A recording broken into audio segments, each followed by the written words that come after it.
Bonjour et bienvenue. Alors, imaginez un instant un univers numérique qui grandit sans cesse. Un écosystème de code tellement immense qu'on dirait une galaxie. C'est ça, l'univers Cosmocode. Mais la vraie question c'est, comment un système pareil peut-il s'étendre sans finir par sombrer dans le chaos? Comment est-ce qu'il peut évoluer s'il est en quelque sorte aveugle à sa propre structure? On va suivre ensemble la naissance d'une sorte de conscience. On va commencer par explorer cet univers quand il était encore sans vision, puis on verra comment son œil, le cartographe, s'est ouvert. On va disséquer son anatomie, comprendre pourquoi sa carte est une source de vérité, mesurer son impact, et à la fin, on se projettera vers l'avenir, celui d'un univers qui devient pleinement conscient de lui-même. Et voilà, tout est là, en fait. C'est la philosophie au cœur du projet. C'est ce principe qui a rendu la création du cartographe non seulement utile, mais carrément indispensable. Bon, alors plongeons un instant dans cet univers avant qu'il n'ait des yeux. C'est un monde d'une richesse incroyable, foisonnant, mais qui avance complètement dans le noir. Parce que, sans un mécanisme qui lui permet de se voir, n'importe quel système complexe est voué à ces problèmes. Ça devient fragmenté, on duplique le travail sans s'en rendre compte, des idées ou des concepts entrent en collision, il y a même des zones entières qui finissent par être oubliées, des zones mortes. Bref, plus ça grandit, plus ça devient le chaos. Et c'est là, bien sûr, qu'intervient le cartographe. Et il faut bien comprendre une chose, ce n'est pas juste un outil, pas du tout. C'est un organe vital, un vrai système de vision qui est intégré à l'univers et qui lui offre littéralement le don de la vue. Son travail se fait en 3 temps. C'est un cycle. D'abord, il observe. Il scanne absolument tout, chaque recoin de l'univers, sans jugement. Ensuite, il révèle. Il agit comme un miroir qui montre la structure réelle de l'univers, avec ses points forts, mais aussi ses incohérences. Et enfin, il enseigne. C'est-à-dire qu'il transforme toute cette complexité brute en une connaissance claire, accessible.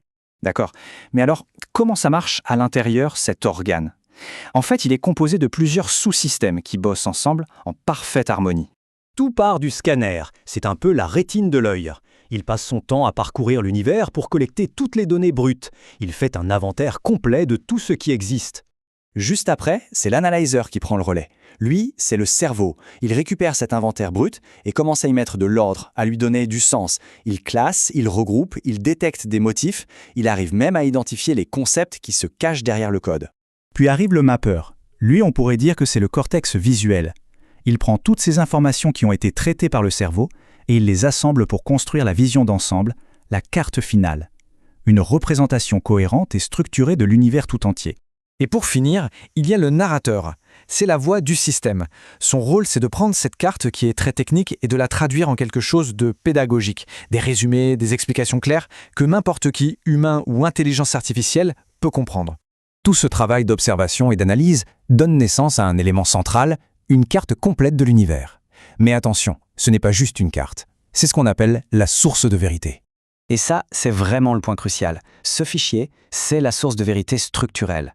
C'est la représentation la plus fiable, la plus à jour de l'univers à un instant T.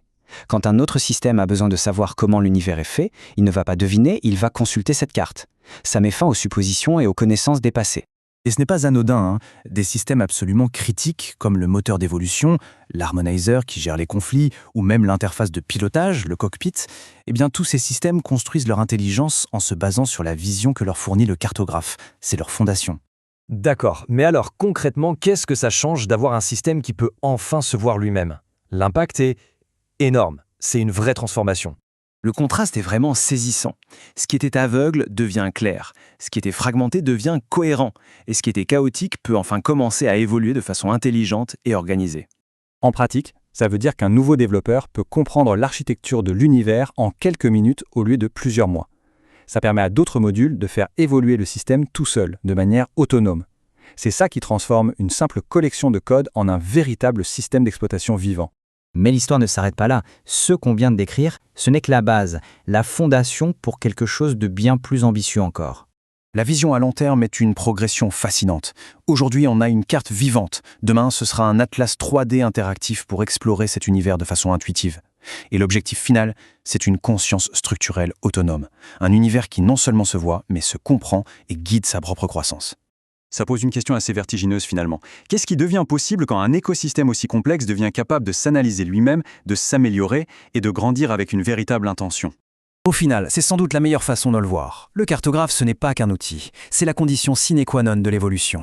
C'est la lumière qui permet à ce monde numérique complexe de découvrir sa propre forme, et donc de pouvoir choisir son propre avenir.